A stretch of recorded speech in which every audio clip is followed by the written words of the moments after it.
everyone. This is Jennifer Sanchez. You are listening to the Wise Coffee Chat Show on WRMN 1410. Super excited to be here this morning with my guest. I love her name, by the way. It's such a beautiful name, but we'll talk more about it. So who am I first and foremost? My name is Jennifer Sanchez. I'm the founder of the Wise Alliance Network, Wise, Women's Institute of Self-Development and Efficacy, and also the newest author of Wise Women Empower Women. And you can find that on Amazon. Real estate investor and a mom of 3 beautiful girls. So that is who I am. But enough about me. I'm excited to let my guest introduce herself. Can you introduce yourself? Sure thing. Hi, everybody. My name is Behati Hart. Behati is pronounced like Betty, but with a ha in the middle, because I hope to make you laugh today. I am an author of a newly released memoir called Just Be, Unmasking and Becoming Human Again. I'm a veteran and a life architect. That means I take life coaching to the next level. I love that. And I asked you while we were doing the whole setting up, right? And I said, where did your name come from? You know, I've never, such a unique name. And I love unique names. I mean, I named my daughter Ines. Like, that's like not a very common name. So like, but what your name? Just tell us a little bit about it. Yeah, so I was born as Betty, Betty, and I was named after a woman that my mother was inspired by. She had me at a very young age, and so she named me after a woman who looked after her, take care of her. Oh. And then I took a spiritual journey. I would say it started about 9 or 10 years ago now, and on that journey I took a DNA test. Okay. And that DNA test led me back to the motherland, and the motherland led me to a new name, and nice. That new name became Behati. I love that name. And the Behati means again what? It means blessed, and she brings happiness. I love that. That's my job. Well, yeah, I mean, it's an important job.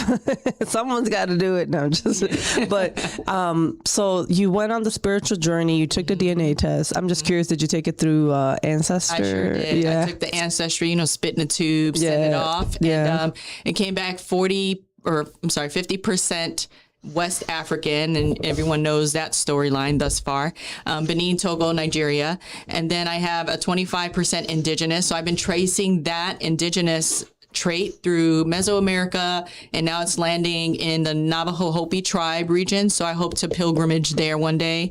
And then the other 25% is Spaniard Iberian Peninsula, which lands me between Mexico, Puerto Rico, which is my mother's DNA. That's awesome. So just a little side note, my daughter, when she was about, I don't know when Moana came out. What was that? Like when she was 11 or 12, she swore she wanted to be a Pacific Islander. Like she was like, I just want to know if I'm like, she's deep down felt like she was from, like, I feel something in my soul. Yeah. And I was like, well, it happens. So the soul will call you forward and take you on that journey. And so that's what happened for me. So we did that for her for Christmas. Yeah. She got it. She was disappointed.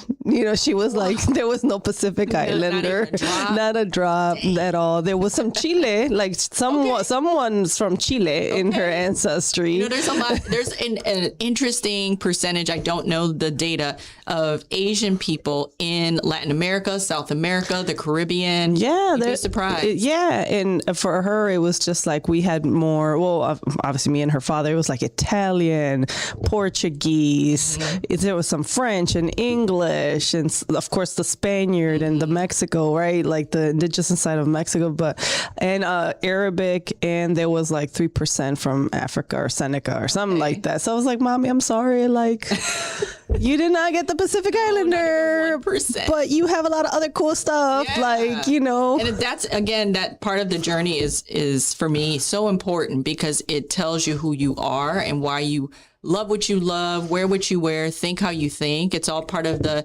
DNA of your belief system, your identity. Yes. I think we were also kind of matching, like, because you're wearing orange and yellow and I'm wearing kind of orange. So today we kind of woke up, must have been like mentally like, oh, we're going to wear bright colors. Yeah. But I know that we've known each other I've known of you for a while. Same, yes. Just never formally knew you, right? Have coffee talk. Yeah. So now we're having our coffee talk. I love that. And you're drinking, what are you drinking actually? I'm drinking chai tea. So I'm a foodie and I've lived in a lot of beautiful places, and I have a lot of friends from different races and ethnicities and nationalities. And so I love to explore, like, what do you like to eat? What do you like to listen to? Fashion is huge for me as well. So I meet people at the intersection of the arts. Oh, I love that. And so, when I lived in Hawaii, so talking about Hawaii, okay, cool. We were a military family once upon a time, and we lived in Hawaii for a while. And I went to a cafe and it had chai tea, and I'm like, that sounds interesting, and fell in love. Haven't looked back. Chai tea is my jam. Chai tea. Yeah, because usually I ask guests, like, what do you like to drink, right? And then it's like water, tea, coffee. I like sugary stuff. So I'm just like, oh, it just tells you a little bit about personas and personalities, I think. Food right? definitely will tell you a lot about people. Oh, yeah, absolutely. Okay, let's dabble into that. Let's dabble into that. Tell me, why do you think that? I think that, food will let you explore spaces and places with other people. Like I said, I love that. Eating other cultures' food. Like, was it last weekend? We had Taste of Chicago. Yep, I was there. What a great starting point. But I encourage people to go into the neighborhoods and like really sit in and break bread with people. I love that because I always like the little hole in the wall restaurants. Yeah. I like the little neighborhood restaurants that no one knows about. Yes. Like, yes, I will gatekeep a good restaurant. Will you? Oh no, I gotta pick your brain or become your friend or something. If you got some, you don't know about this. I love going into neighborhoods and just finding something different. And I know that there's a lot of beautiful restaurants in like River North and downtown. And right, yes, I get it, but like I want to support the mom pop shops, right? And they got the good food, So I love that you said that because you experience a whole nother world. Yeah, and even just talking to the staff there, right? Just kind of hearing their story, and they just have this beautiful story of how they got started when they moved here. And they just saw an opportunity and they wanted to share a gift, right? Make a seat at the table for people to learn about them. But what I like to do is introduce people to exotic food experiences, especially when there's some heat involved. Okay. Like I love spicy food. Do you? Okay. It's like Indian food is probably the hottest. I love food. Indian food. It is so mean. It's so good though. But it's so good. And I love, actually, my favorite experience was Ethiopian, going to an Ethiopian restaurant. It was just so much fun. And I was like, eating with your hands. And just like, this is like a big tortilla. Like we're just, ripping from it. It was just, I loved it. Yeah. And when I started like really committing to this soul journey, this spiritual journey 10 years ago, bread was the thing that kind of expanded my understanding of humanity and other people and other cultures and how we actually are connected. Because once upon a time, I practiced Messianic Judaism. And in that space, in that religion, we have to honor the holy days. And one of the holy days was Feast of Unleavened Bread. And I was like, I don't want to eat these dry crackers they got on the shelves at the grocery store. And so I started researching, like, what are other flatbreads around the world? What are some other things? And turns out tortillas are a flatbread. And I was like, and I just kept going from there. I was like, roti is a flatbread and some forms of naan are a flatbread. And I was like, wait a minute. So we all know how to make flatbread. How else are we connected here but disconnected? And so that kind of got the ball rolling on my spiritual journey. Really? So tell me a little bit, because I know you do coaching. Yes. I know you also, like you said, you were in the military. Your bio is very interesting. Yes. How did you fall into this world of like the coaching side? You know what? So I'm going to go back a little bit to my origin story. When I was growing up in Chicago, from the South Side, and my stepfather was like, you know what, Mija, you're a jack of all trades and a master of none. Because I wanted to do everything in entertainment. I want to dance. I want to be on stage. I want to act and model and all the things art. I wanted to go to Columbia College.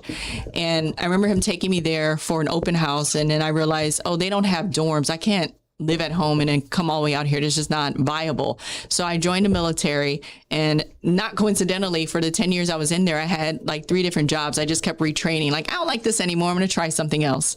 And so I just kept evolving. When I got out of the military after 10 years, I went to school for organizational behavior. And then I realized I actually really like this. I like how people see themselves inside an organization and how it just kind of becomes this ecosystem of different personality types. And so I got a master's degree in human behavior, and I studied personality types. So the work that I did for quite some time was around career development. I love that. And in that space, I got trained on so many different assessments for personalities. I love that. Me too. It was so fun. And it just helped me understand more about myself and how I can help other people. And so for over a decade, I ran a program with Department of Defense and Department of Labor in Veteran Employment Services. And I noticed a trend that when we get out of uniform, we kind of go through this, I don't know what I want to be when I grow up. I don't know what direction to take. And so I ended up kind of quasi-coaching, uncertified coaching, but that was what we were trained to do. We were called work-life consultants. So it was a fancy term for coaching. Yeah, I was like, for a coach. And so I did that for over a decade and then just kept evolving from there and got a background in design and strategy and innovation. And so that led me to, you know what, I think I'm going to just officially become a coach, because what happens with coaches typically is like people keep coming to me for advice, and I think I could turn this into something like maybe a business side little thing.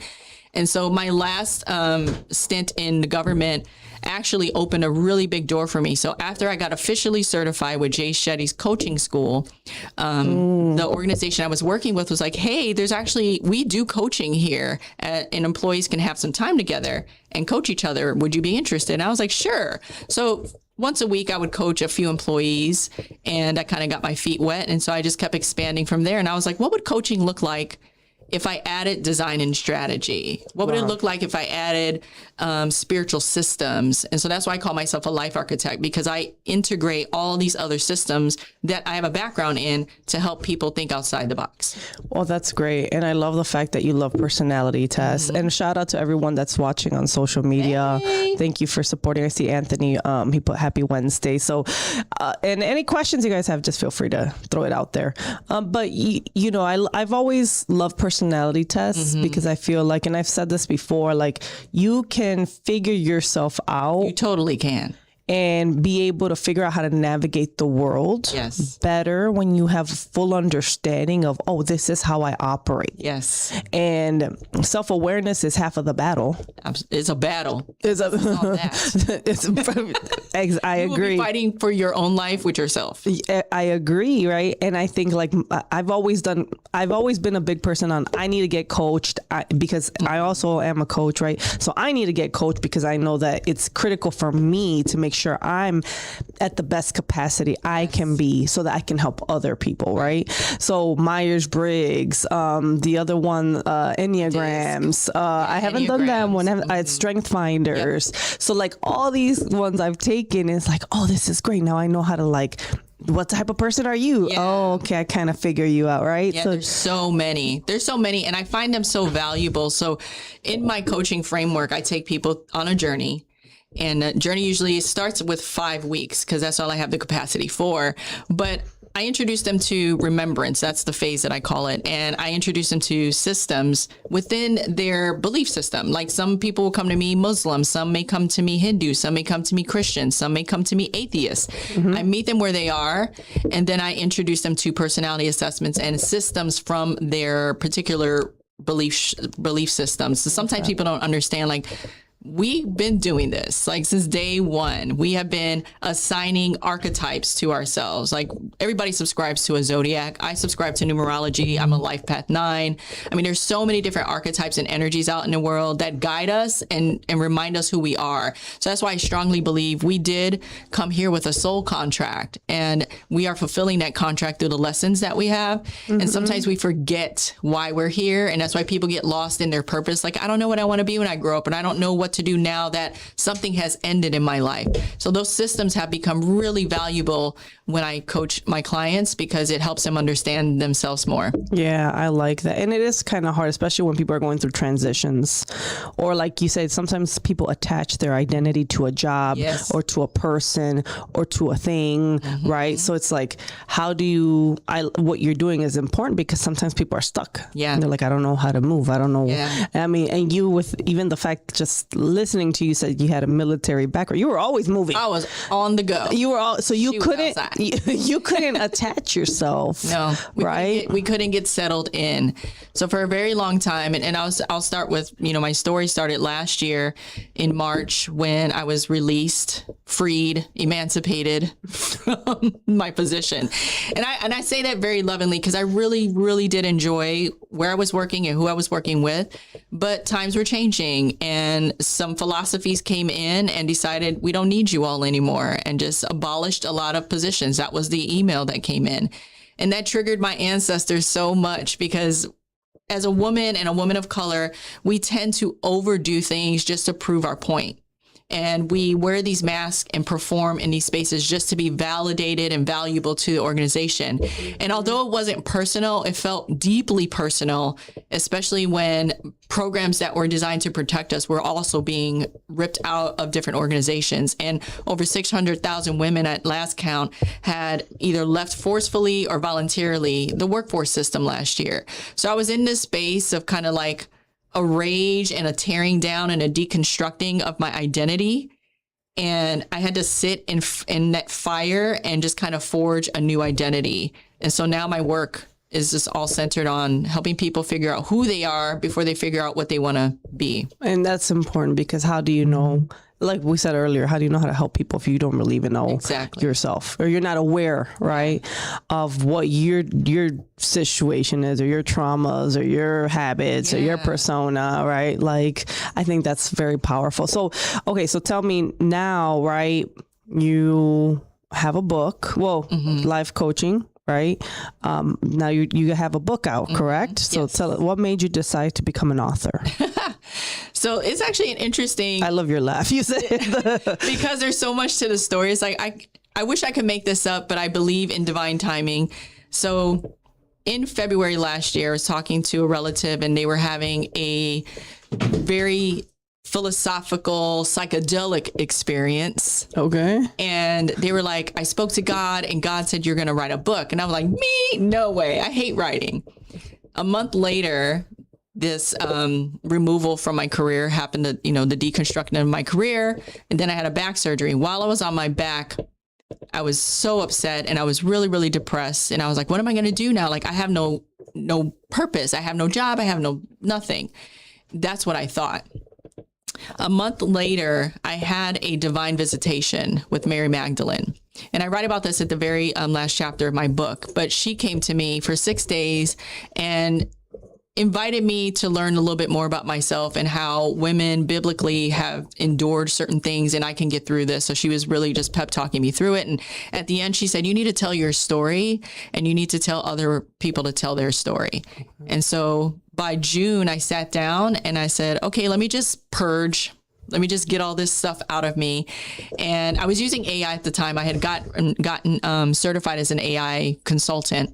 And so I was using AI, like my brain hurts. I have all these thoughts, these voice memos. I have my journal entries. So I was just inputting that into AI. And I kept hearing, just be, like a whisper. And so I decided to call my book Just Be, because in that moment of pause, when you have nothing, when everything is taken from you, kind of like Jonah and the whale, like you're by yourself and you have to just be still and you have to listen to the voice. And that voice gave me everything I needed to write this book. And so in 90 days, the book was completed. And then in January, it got published. Oh, congrats. And that's actually, there's people that it takes them years. I know, I've heard. Like years. I was like, really? It takes that long? I mean, literally. I respect that. It was, as a mother, and to the mothers in the audience, the only way I could describe the physical experience of writing for me, when you're writing from a place of growth and becoming, is literally giving birth to a child. Like my body would shut down for days, and then I'd get back up and go in this like ravage writing spree and then go down again. And what I was realizing is that my nervous system was rewriting itself and it was resetting and it was telling itself a new story. So it was when I talk about battle, right? When we talk about battle, there was a spiritual, physical, mental, emotional battle happening within me while I was writing this book, but it was necessary. I had to trust the process. I love that. So me and what I like to do is I like to do more of the accountability coaching, right? Yeah. So when I put my book together and I had 8 women, right, that are going to put stories together. So I thought to myself, okay, and they're going to talk about their traumas and they're going to talk about things that they've gone through, right? So I already knew from the get-go, because of the industry, like there's going to be a lot of hurdles. Yeah. There's going to be a lot of procrastination, because you procrastinate when you don't want to deal with it, when you don't want to write it or face it. Right, because it's a vulnerability moment too. It's like, once I put this out in the world, it's there. I cannot retract You it. can't. It's done. It's over, right? So I just remember saying, okay, I'm going to put accountability calls together for these women and make sure that they're dealing with their emotions, their processes, right? And then they're still writing, or at least they know, hey, we need to write 2,000 words and you have this deadline. Like every week we're going to meet and I want to know how many words you've written, you know? And they were like, Jennifer, you're nuts. But I'm like, this feels like school. But it was funny because my publisher was like, I'm going to hire you because it takes a long time for people to do things like that, to write, because you're putting your heart out. And sometimes I was the procrastinator for my own chapter, because I was like, oh, I'm processing, I'm dealing with trauma right now. Let me, you know, and it's a lot. It could be a lot. Yeah. But it's also very cathartic, right? So after I wrote the book, I was like, whoo, Mama needs to lay down for a little while. And then when I launched the book, it was really a beautiful moment. I launched on January 11th, 2026. Nice. And it was both. So I retired from government. So I officially retired. I was starting a new brand in identity, and I'm becoming an author, and I'm launching a book. So it was kind of like this beautiful trifecta, like you're becoming someone new. So celebrate that. So that's how we entered into the new year. I love that. That's what drove you. So when you left military, you launched the book. No, wait. No, so I'm going to date myself. Oh. So I served from 93 to 2003. Okay.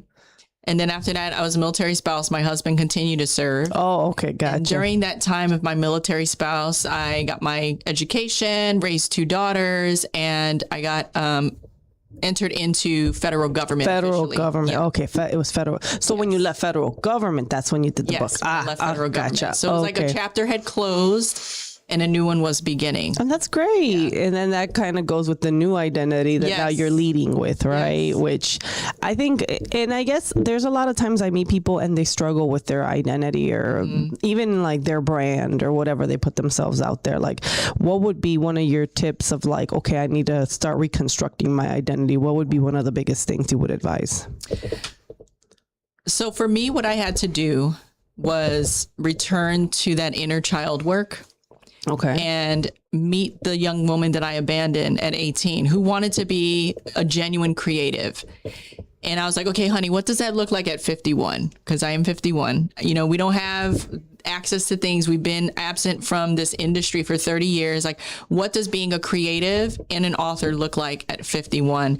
And I started with just my look, right? Like, how do I feel comfortable wearing colors now? Because I'm not having to wear these, you know, I was pretty fly in corporate and government, but I couldn't wear like neon green pants and sneakers. Yeah. There's certain colors you got to stay away from, right? So I'm like, I have to keep it, you know, neutral. So like, what does it look like when my hair is wild and my nails are loud and my lipstick's loud? Like, being a little bit louder and returning to that fun fashion space.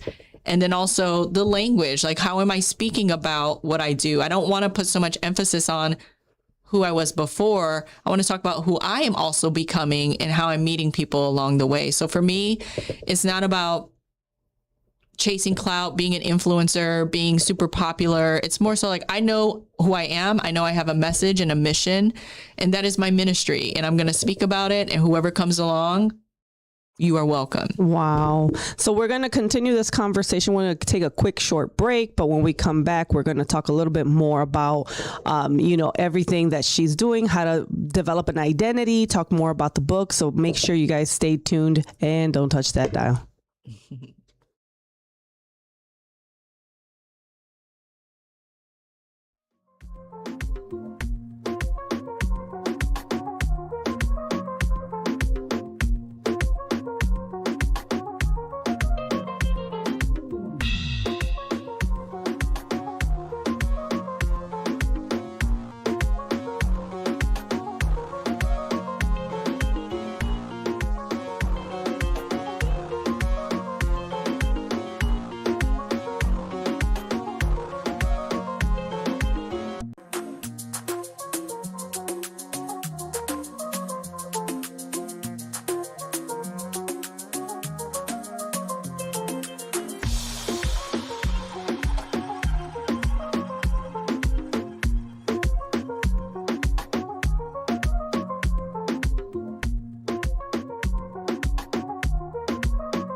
We are back. You are listening to the Wise Coffee Chat Show on WRMN 1410. You can learn more about WRMN 1410 by going to WRMN1410.com.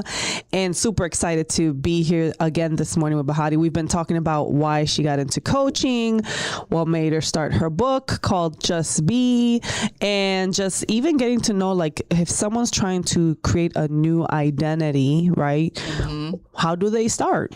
Right? Yes. So therein lies the deep work of being a human. And so the subtitle of my book is Unmasking and Becoming Human Again. When I was in that mode of like transforming last year, I took a assessment online because I was feeling like something was off. Now, I'm perimenopausal, so I know it was partly that, but there was still something else. And so I took a therapy assessment, and it was like, oh, you have traits of ADD, ADHD, anxiety. And I was like, oh, no, it all makes sense. I'm neurodiverse. Got it. I didn't want to ask that question, but because you kept saying you kept switching things, I was like, I know she's a neurodivergent. Like, oh my gosh, this is why. And so I journeyed a little bit more to research that for myself, and come to find out that a lot of women, or a lot of people, get late diagnosed. Yep, me too. And these systems, these assessments weren't designed for women or people of color.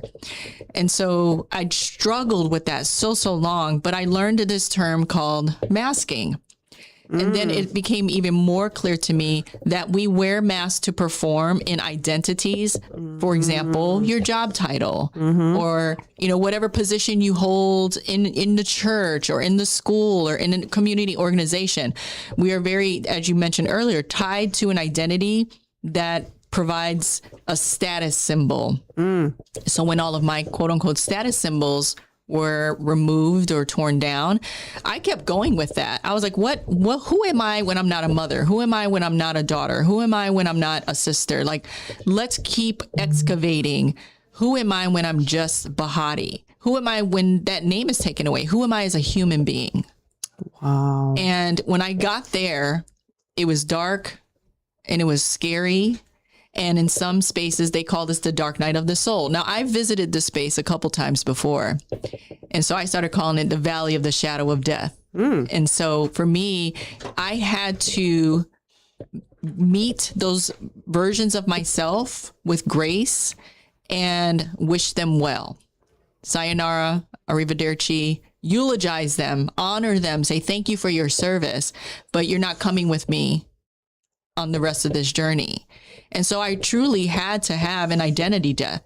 So when we talk about how do people do this work, you have to be willing to have an ego death, an identity death, or be able to look at the systems that you operate from and say, you know what, this is no longer serving me. I don't feel comfortable here. I feel stuck. I feel lost. This is unfamiliar. And we're seeing this happen already globally. And everyone knows, like, something's changing, something feels wrong. People are speaking out on different social issues. It's because your soul knows that something has to change, but you have to start from within. So the work that I do is deconstructing identity from the inside out, and we go deep.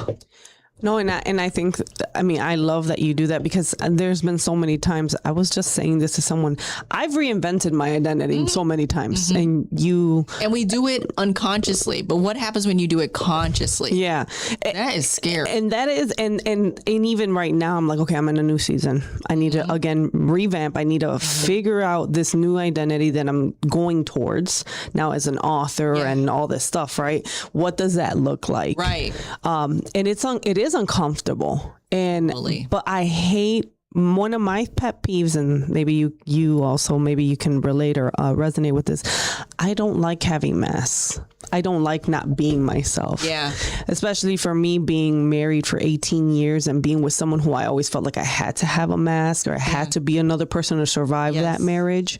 Well, that's what masks are intended for, right? For protection. Yeah. So when I wrote an article after I wrote my book that unmasking is the new success strategy. And I stand by that 10 toes down, because a lot of people are realizing, again, women specifically, and that's who I primarily work with, is I've been wearing these roles and titles and you just threw me out with the trash. So I don't need to pretend anymore. And women of my age, women who are mid-century modern, I don't even know I don't even know how I feel about that. Mid-century modern. When they call us, aged and things like that, because we're in our menopausal days, I'm like, no, we're mid-century modern, babe. We got some things to say. Mid-century modern.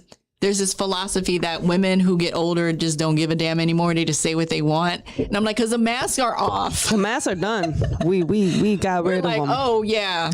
We gave you our best years, but you ain't seen nothing yet. Yeah. And I think 100% agree with what you're saying, right? And you're right. The mask is to protect yourself, right? And I can say this for my own personal life. Like now it's like, I'm going to do what I want, when I want, how I want, because I'm enjoying this person that I truly am.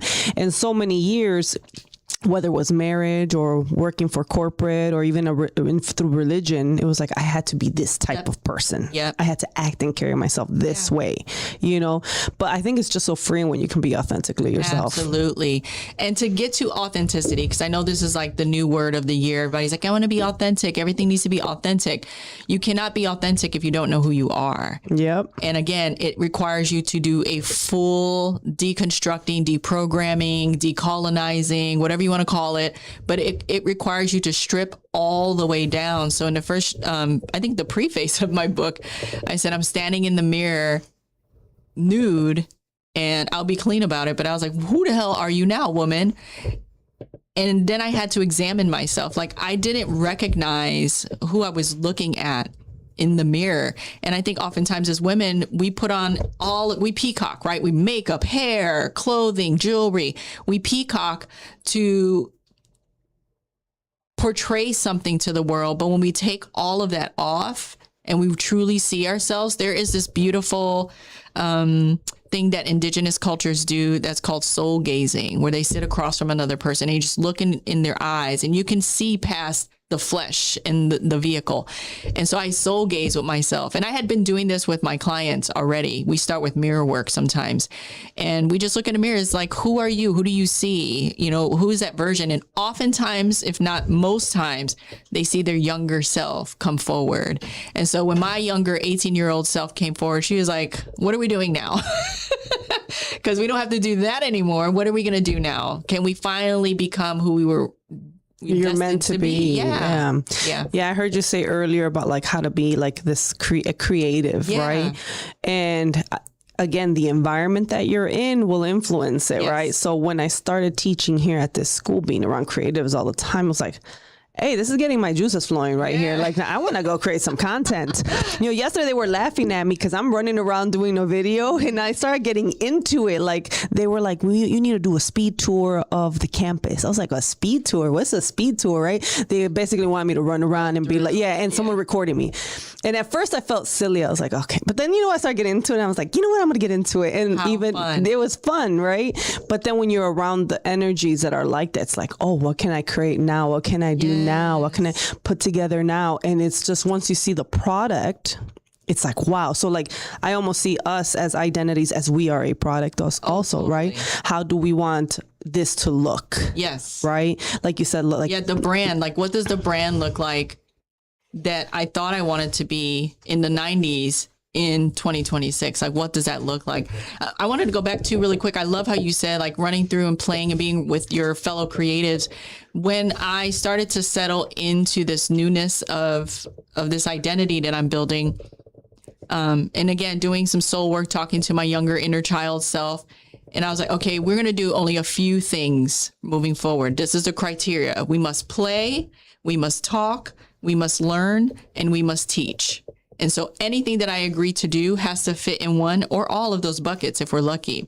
And so my work week now consists of like 4 days of talking and learning and teaching, and then 2 days of play, especially Saturday. Hard, do not disturb, going outside, I'm going to play. And I've been committing myself to meet more creatives and be in those spaces with them to just learn what's new. Like, how y'all doing? Where you going? What you eating for lunch? Where we hanging out, right? Yeah. I want to understand, like, what is the creator world like? Because I have been in these other ecosystems, government, community, and all of that specifically. But I want to understand, like, what does someone who does photography do for a living? What does a dancer do? Like, what are you doing with your lives? What did I miss?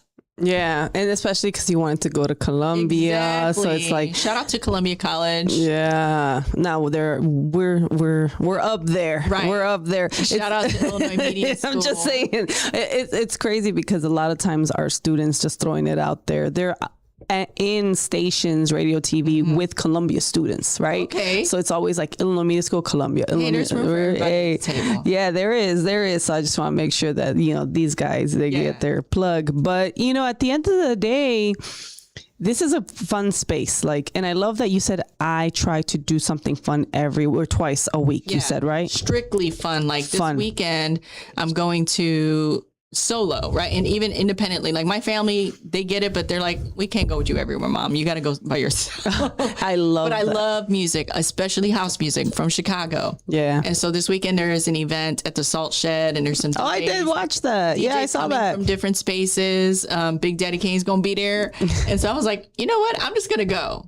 I'm going to go and just make some new friends and just hear some good music and have a good time. And that's going to be my play day for Saturday. Yeah. And that's usually, I love doing things by myself because you meet people and you talk to people and you're just having conversations. Yeah. And that even doing something new is a coping mechanism, is a stress reliever, right? Absolutely. And I think that's one of the things that I love to encourage, do something fun. I'm the same. I'm on the same boat with you. I always do something fun. Some people be like, you be outside. I be outside. I have fun, right? Because it's so long, and yes, I'm a mom, yes, I love my children. But F them sometimes. No, just no. You can't come everywhere. You can't come everywhere, right? It was funny because one of my friends, when we went to Taste of Chicago last week, she had a hat and said, F them kids. And I was just like, I need that hat. That's my daughter's favorite phrase. Shout out to my daughter. Is that what she says? Yeah. But it's we are stuck to the identity of, I have to be a mom. And then how much do women shun you or make you feel bad, or even as a community or culturally, they try to make you feel bad because you're not that person. You're not at home all the time baking cookies and being with your kids and spending time.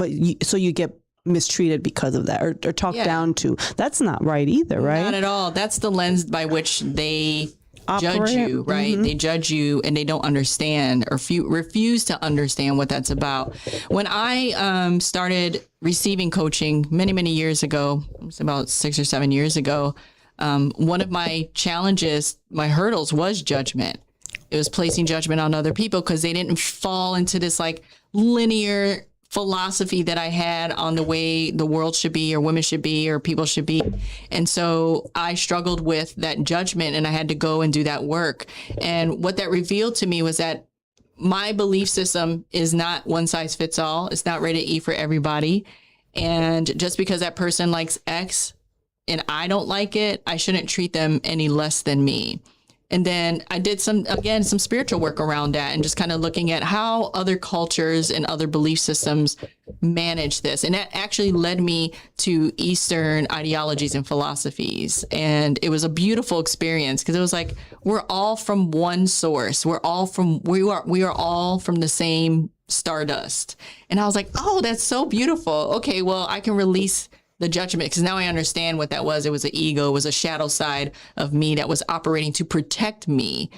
And so I don't do that anymore. And that's amazing. And I love that you don't do that. But I also feel the same way. Hey, at the end of the day, we have to be open to everybody. Absolutely. And that's how you get to learn from people, when you're open to just listening. So I can really appreciate what you just said. And earlier we were talking about experimenting different things. I just tried snake at the Taste. Okay. Did you go to the Taste and did you stop by? You didn't go? It was too hot. I was inside playing with the creatives.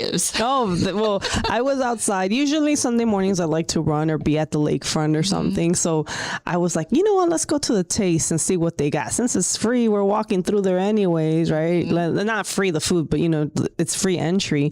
And I was like, oh, I'm gonna try snake. And I tried it and I hated it. I was like, never again will I eat snake. But alligator. Gator was good. Gator was good. Okay, though. I've tried gator. So I was gonna say, when we talk about what people eat, we'll tell you a little bit more about them. So my first duty assignment in the military was the panhandle of Florida. So it was Fort Walton Beach, Herbert Field Air Force Base, and lower Alabama. So like that whole Gulf area. And I remember going to this bar on the beach with some friends, and they had gator bites. They were good. I didn't know. I didn't like them. You didn't like them? I didn't like them, but I was being adventurous, but I was like, they eat this down here? Like they eat this animal? But I was like, you know what? When in Rome. And so it's interesting that you said snake, because again, you're willing to try new things. You're not, you're not afraid to explore and be adventurous. So that's how I can tell, like, if somebody wants to do something real exotic and eat something different than what our culture assigns us to eat all the time. It's like, I'm going to try something different. Yeah, I'm usually the person who likes to explore and try different things and to see where that takes me, But it's I don't know, it's just freeing, I guess, to do things like that, right? So I can appreciate what you're talking about. So what are some things that are coming for you now? Like, what is it within the next year that you're trying to achieve, or what are some goals that you're trying to knock out now moving forward, now that you're an author and you're pursuing this new track? Yeah, great question. I won't say I struggle with that, but the bar keeps shifting, and I feel like I'm going with the flow. For the first time in my life, I'm releasing control, which was one of the things that I struggled with growing up, is like, I have to control everything because I was the oldest child and I grew up in a Hispanic household, and I was responsible for a lot of things. And that responsibility was met with consequences if you didn't achieve those expectations. And so there was some abuse there. And so for a long time, I struggled with failing and what that meant. And even though I worked in education once upon a time, and I heard this wonderful acronym called FAIL, First Attempt in Learning, that shifted something for me, but I didn't embody it until recently. And now that I don't have any bars holding me back, any shackles on my feet, I can fail forward, I can fail backwards. It doesn't matter, because I've set my life up, and I've been so blessed to not have to work. But I'm choosing to take this next journey and trust the process. So the goal really for me is to trust the process. I love that you're in this space. And I think my opinion and what I'm learning, because I'm in my own, I'm in a healing journey, right? Healing is never, it's like I've always been told by my mentor, it's like an onion. Yeah. You peel one piece, but there's another layer. Now you peel that layer and there's another layer. It's a constant, like, oh, I didn't know I had to deal with this, right? But with saying what you're saying, I'm also in that place of like, control to me has always been a way to protect myself. Yeah. Controlling outcomes, controlling situations, even controlling people, right? Yeah. It's connected to fear. Absolutely. Right. So the fact that you're saying I'm just going with the flow, it's empowering, because it's like you're no longer connected to that fear. Yes. Right. And I'm in that season too, where it's like, I'm just going to let go. Yeah. And just not, because I've been so used to trying to protect myself and control that. I need this to go this way. I need this to go that way, because that's just how I operate. And then realizing like, no, it's actually more freeing to not. Yeah. And I'm not going to be fearful. Right. Yeah. So I love that you're saying that, because it just kind of triggered, it reminded me of where I'm at in my season right now. I realized that when Mary Magdalene came to me, it was almost like, girl, do you see me now? Do you feel me? Do you hear? Your faith was there, but it was so weak and so small that something had to jolt you into this role. And so now I cannot deny what I know, that I'm divinely guided. And so if I trust that and I go with the flow of that, everything's going to land where it needs to land. Yeah. Everything that's coming to me, every sign, symbol, message, everything to me is just like, just keep going until you can't no more. You're only here for a good time, not a long time, babe. Yeah, I love that. It's almost like control. When you need that control, you're literally telling God you don't trust him. Right. So it's like, do I trust God or do I not trust God? Right. I actually do trust God. And since you're being divinely led, right, then he's going to lead you, take you to the right people, connect you to the right places. Like, I even believe, like, in divine appointments. Like, we've known about each other for years. Yep. But the timing. Was never right. But now the timing is here where we're connected, right? Why? And I always think about those things. Like, well, why now in this season in my life am I being connected to this person? Yeah. Right? Versus it could have happened 2 years ago, but maybe I wasn't in the right mental space. Right. Or you weren't in the right mental space for that connection. Yeah. I don't know. I always think about things like that. Timing, hands down. Yes. Like, that is my watch. or whatever. Some people like to talk about frequencies, right? What frequency are you in? That's attracting those people. Yeah. I studied it all. I had to make it make sense. So my work sits at the intersection of spiritual alchemy and neuroscience and I love metaphysics. And I like all of it. My book is about that. It's a journey of many spaces that I've entered into to make it make sense. My body, my spirit was constantly searching for an anchor. Like, I see these numbers, make it make sense. Oh, they're angel numbers. Okay, I'm divinely guided because I keep seeing a number. That must be my grandfather. That must be another person. Oh, I get it now. When I studied different religions and looking at how these different philosophies, there is a merging point for all of them, and it's just be, love, have no fear, believe in who you serve. So all of it that I've studied has led me to, girl, just do it, or just be, because the other one's Nike. Oh yeah, but I can't deny what I know now, and I can't deny who I know that I am, and so I'm just going with the flow. I love it. And then it's okay that it might evolve into something else. Yeah. I think sometimes people beat themselves up because I'm not this. Yeah. Or I don't turn out to be like this. Like, you might become a whole nother, you might see Behati, content creator, or, doing all other type of stuff. Yeah. Restaurants and stuff like that. Right. I might be on a food show one day called Our Daily Bread. There you go. Putting it out there in the universe. I want to be a food tourist for bread. Oh, I love that. See, you never know. You never know where things are going to lead you when you're open like that. Like, and I'm a big believer in quantum shifting, quantum leaping. Oh, I'm hopping. Yeah. So me too. Sometimes that one decision that you take that goes and it will take you to another direction in your life. And I'm like a big leaper, jumper, whatever you want to call it. I'm constantly doing some hoop. Yes. Like, and sometimes I feel it too viscerally. I'm like, woo, feeling a little dizzy. Must have just jumped. Something must have happened. Something must have happened. Where are we going? Yeah. Another thing that I've been doing is putting together some content and conversations around tying it together. So being raised in Western religiosity, oftentimes it becomes very controlled and restricted, whereas Eastern is very open and universal. And what I've come to understand now is Yeshua, Jesus, did these things. He did these mystical, metaphysical things. And I'm like, dang, I need to go back in and learn how he did that. Oh, this is a great conversation. Yes. I would love to learn stuff like that. Oh, we need a part 2. But Jesus is a mystic. So if anyone wants to connect with you, where would they go? Yes. So my website is BehatiHart.com. I'm on most of the social channels, LinkedIn, Instagram, TikTok. And then you might see me outside in Chicago at the House Music Fest or anywhere where there's art or music or food. Oh, look at that. Go say hi if you see her. Thank you so much, Behati, for being here. Thank you for having me. Liza says she wants to also hop too, so we got you. You're going to hop with us. And then you guys, everyone watching, thank you so much. This is Jennifer Sanchez from the Wise Coffee Chat Show on WRMN 1410. Thank you so much, guys. You have a great rest of your week. God bless.